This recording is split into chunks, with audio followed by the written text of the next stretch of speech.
Hello, my name is Rowe, and I'm going to take you on a brief journey through the history of assessments. In the early stages of corrections, up until the late 1980s, assessment of offender risk was largely an informal process. In 1985, corrections agencies in Canada began the foray into assessing risk to reoffend with their clients. In the early stages, assessments were completed primarily by mental health professionals and were based on their clinical judgment. These assessments were generally not very accurate. In 1988, Correctional Service of Canada implements the Statistical Information on Recidivism scale. This was the first actuarial tool.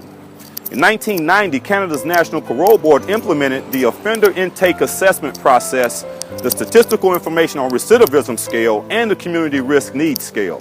In 1993, research published in the Forum on Corrections Research clearly documented the superiority of actuarial risk assessments.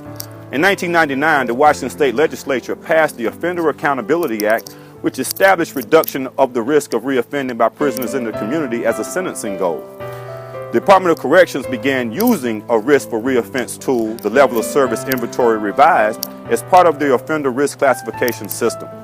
In 2003, a report was published by SIP that found that the system was working well on Canadian populations, but studies in Washington and Pennsylvania show that many factors used in the LSIR scale are not predictive of reoffending behavior in those jurisdictions. In 2004, the Washington State Legislature asked SIP if they can create a tool more predictive and accurate than the LSIR. In 2008, the Washington State Department of Corrections implemented the current risk assessment tool, the Static Risk Assessment, or SRA. In May of 2013, the Static Risk Assessment was revised to improve the accuracy of the tool.